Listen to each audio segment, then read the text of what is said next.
Hello everyone, I'm Yushi Tan from CSC of America here. We're at the 2017 EMC show in Washington, D.C.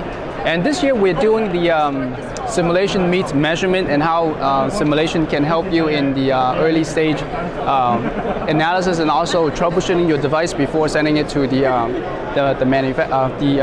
testing house for testing. So here we have the simulation model here. We actually built a prototype of this specific DC converter. We are looking at the conducted emission in this case. So the prototype is actually here, and we have the scope set up so we can look at how the simulation correlates to the measurement.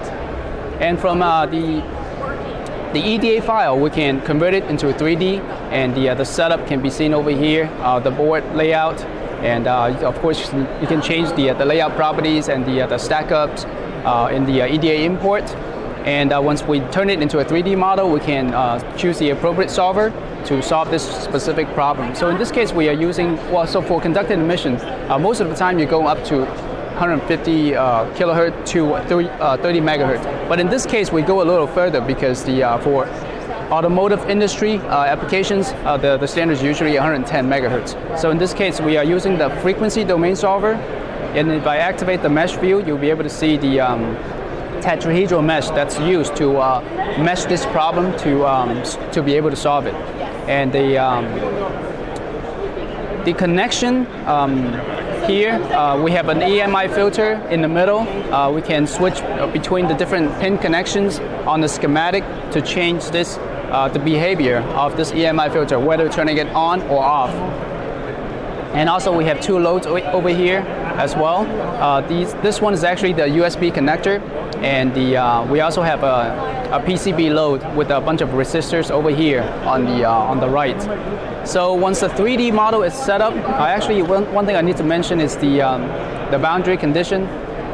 So we can look at here the bounding surfaces are mainly open, and the bottom in the Z minus direction in this case, and also the Y minimum direction are set to electric, meaning that the electric walls will be placed at those specific boundaries planes. So for SISPA 25 testing, the device is usually sitting on top of some supporting structure on top of a metallic table. So that mimics the same testing environment as done in the measurement. So once the 3D model is already set up, we can switch over to the schematic. So on the left, we have the DC input, and connected to it, the listen, and the listen in turn connects to our device over here. So the objective is to look at the conducted emission, mainly the voltage level across this 50 ohm resistor. So that's our result of interest. And the switching can be determined by terminating the specific pins, and also the EMI filter can be switched on and off with the termination of the pin 4 and pin 7. And with different loads can be looked at, so mainly out underscore L and out underscore H. So the out underscore H is the USB load, and out underscore L is the PCB load. So once the schematic is already set up, we attach the appropriate components, for example, diodes, ferrite beads, etc. And we can run a transient task in this case. So the transient task allows us to specify a specific switching waveform, and we can assign the appropriate rise time and also fall time along with the appropriate duty cycle. So to get our correct switching speed for this DC to DC converter. So once everything's already set up, I can run the task. Here I already have the results, and we're mainly interested in the listen P voltage. So here's the simulation result, and here if we look at the peak, so we're looking at 95. That's for the USB load, by the way. So on the left in the computer screen, we have the simulation result, and on the right we have the measurement result.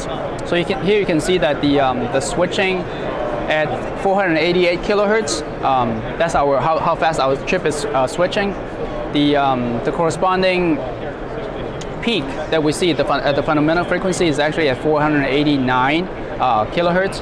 And on the screen over here in the scope, we can see that the first fundamental frequency peak is actually at 508 kilohertz at 91 dB micro. So the value that we see on from the simulation is actually 95. So it's a few dB micro off, but that can be contributed to the manufacturing tolerance of the device itself. And also we are sitting on just a wooden table, so it's not really mimicking the actual Cisco 25 test setup.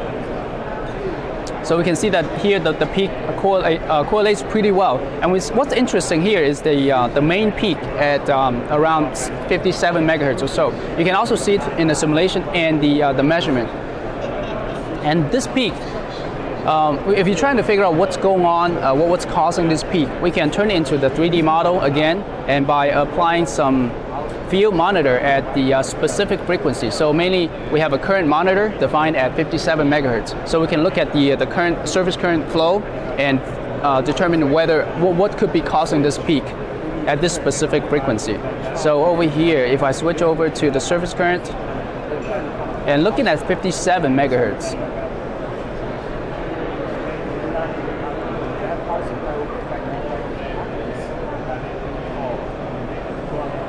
it just takes a little bit to load.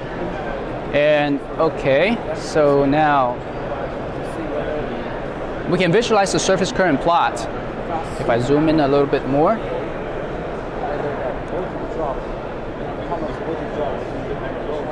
we can see that in the middle, the switching loop around the diode, the loop is quite big. So this is causing the 57 megahertz peak. And of course we can modify the layout and also reposition the diode locations to minimize this loop so that the emission at that specific frequency can be reduced.